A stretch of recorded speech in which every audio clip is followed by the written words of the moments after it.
जहां न पहुंचे नजर वहां की है हमें खबर। अब देश विदेश की खबरों से रहिए ना बेखबर। नमस्कार, मैं अब्दुल कादिर। स्वागत है आपका हमारे चैनल वारिस टाइम्स पर। अगर आप भी चाहते हैं सच्ची पत्रकारिता, जो इस चैनल को सब्सक्राइब करके बेल आइकन जरूर दबाएं।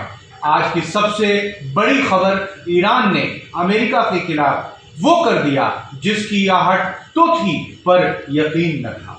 और जब यह हुआ तो सिर्फ दोहा की सड़कों पर नहीं, दुनिया की सांसें भी एक पल के लिए थम गई। ईरान ने कतर में मौजूद अमेरिकी सैन्य अड्डों पर मिसाइलें दागी हैं। जहां कतर जो वर्ल्ड कप और अमीरी की कहानियों से भरा पड़ा है, वो दोहा जहां कभी फुटबॉल का शोर गूंजता था, वहां अब विस्फोट की आवाजें सुनाई दे रही हैं।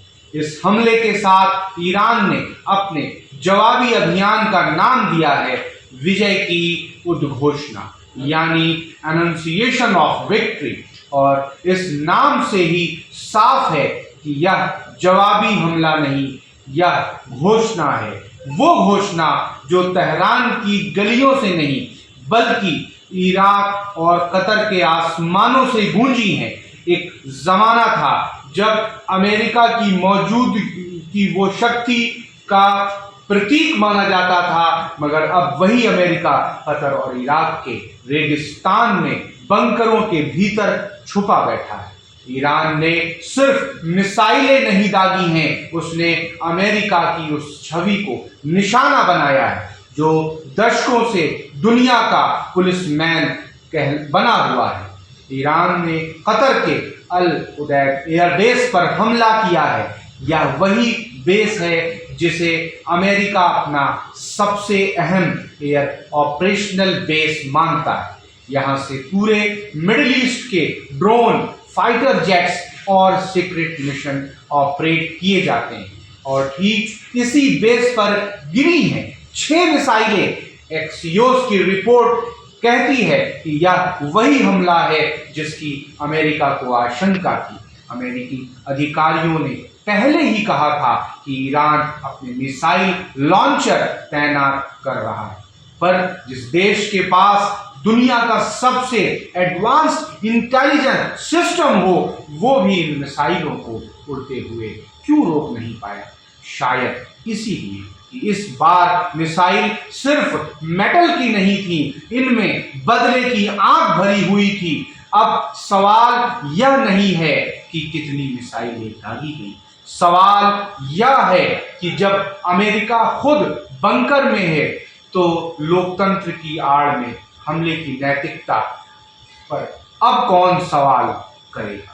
कतर ने तुरंत अपने एयर बेस को बंद कर दिया, एयर ट्रैफिक को रोक दिया गया कि जो भारतीय कतर में हैं वे घर के अंदर रहें, अलर्ट रहें और सरकार की बात माने। अब सोचिए, अगर युद्ध नहीं छिड़ा है तो ये सन्नाटा किस बात का है? कतर जैसे छोटे लेकिन अमीर देशों की राजधानी दोहा, जहां होटल के कमरे 7 सितारा से ऊपर माने जाते हैं, वहां आज अमेरिका बंकर में छिपा बैठा है। ईरान की तस्नीम न्यूज एजेंसी का बयान और भी साफ, यह है हमला नहीं, यह अभियान है और इसका नाम भी काफी है, विजय की उद्घोषणा। आप सोचिए, जिस देश ने पिछले 70 सालों में एक भी उद्घोषित नहीं किया, वहां आज खुद विजय की घोषणा कर रहा है। इराक में मौजूद अमेरिका का अल असद एयरबेस भी इस हमले की चपेट में आया है। सैन्य सूत्रों के मुताबिक सैनिकों को बंकरों में भेज दिया गया है और पूरा बेस हाई अलर्ट पर है। कतर के बाद संयुक्त अरब अमीरात यानी यूएई ने भी अपना एयर बेस बंद कर दिया है।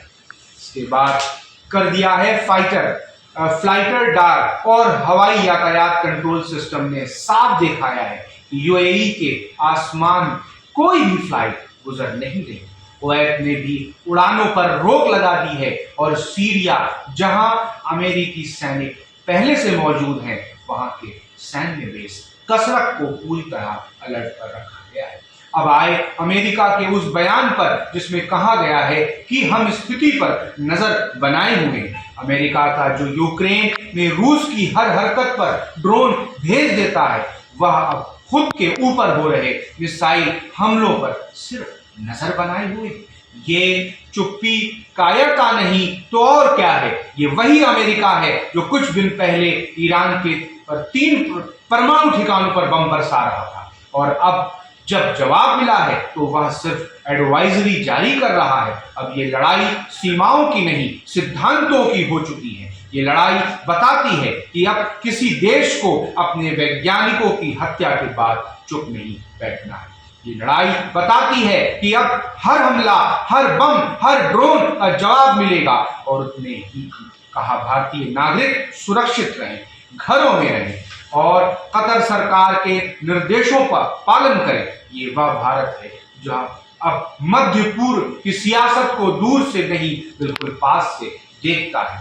इस पूरी घटना के पीछे सिर्फ एक ही बात साफ होती है, अमेरिका वह अमेरिका नहीं रहा जो 90 के दशक में था। वह अब सिर्फ एक घबराया हुआ साम्राज्य है जो ईरान जैसे देश से डरने लगा है। मुझे याद आता है कि जब अमेरिकी फाइटर जेट गाजा में उड़ते थे तो एक बच्चा अपने टूटे घर की छत से आसमान की ओर देखता था और कहता था, कभी हमारे ऊपर भी कोई रॉकेट आएगा। आज वो बच्चा समझ गया होगा कि इतिहास गोल है, जो ऊपर जाता है वो एक दिन नीचे भी आता है, और इस बार ऊपर से मिसाइलें नीचे आई हैं। लेकिन कहानियां ऊपर जा चुकी हैं। इतिहास के पन्नों में तेज जलते हुए अक्षरों में हम यही कहेंगे, यह कोई आम खबर नहीं, यह खबर है उस दुनिया की जहां अब सुपर पावर का नाम का शब्द धीरे धीरे राख बनता जा रहा है। अब हम इस खबर का अंत नहीं कर रहे, क्योंकि यह अंत नहीं, यह एक शुरुआत है, और हर शुरुआत में डर नहीं, हिम्मत की जरूरत होती है।